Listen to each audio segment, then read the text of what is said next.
সিলেটের গোয়াইনঘাট উপজেলায় এক ভয়াবহ অগ্নিকাণ্ডে এক হিন্দু স্কুল শিক্ষকের বসতঘর সম্পূর্ণ পুড়ে ছাই হয়ে গেছে।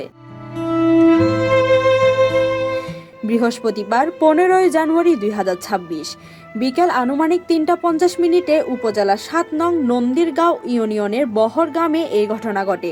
অগ্নিকাণ্ডে গোয়াইনঘাট হাই স্কুলের শিক্ষক বীরেন্দ্র কুমার ঝুনু মাস্টারের বাড়ির আসবাবপত্র, গুরুত্বপূর্ণ কাগজপত্র সহ প্রায় সব মালামাল নষ্ট হয়ে যায়। স্থানীয় সূত্রে জানা যায়, হঠাৎ করে বসতঘর থেকে আগুনের সূত্রপাত হয়। মুহূর্তের মধ্যে আগুন ঘরের বিভিন্ন অংশে ছড়িয়ে পড়ে। পরিস্থিতি বেগতিক দেখে এলাকাবাসী নিজ উদ্যোগে আগুন নেভানোর চেষ্টা চালান এবং ফায়ার সার্ভিসে খবর দেন। পরে ফায়ার সার্ভিসের একটি ইউনিট ঘটনাস্থলে পৌঁছে আগুন নিয়ন্ত্রণে আনতে সক্ষম হয়। তবে ফায়ার সার্ভিস পৌঁছানোর আগে ঘরের অধিকাংশ জিনিসপত্রই পুড়ে যায়।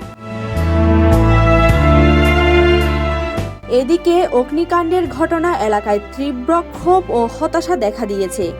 স্থানীয় বাসিন্দাদের অভিযোগ, গোয়াইনঘাট উপজেলায় এখনও একটি পূর্ণাঙ্গ ফায়ার সার্ভিস স্টেশন চালু না থাকায় দূরবর্তী স্থান থেকে গাড়ি আসতে দেরি হয়। ফলে আগুন লাগার মতো জরুরি ঘটনায় ক্ষয়ক্ষতির মাত্রা বহুগুণ বেড়ে যায়। স্থানীয় সচেতন মহলের দাবি, যদি গোয়াইনঘাটে একটি কার্যকর ফায়ার সার্ভিস স্টেশন থাকতো তাহলে বীরেন্দ্র মাস্টারের বসতঘর হয়তো পুরোপুরি পুড়ে যেত না। News desk, Hindus news, Dhaka.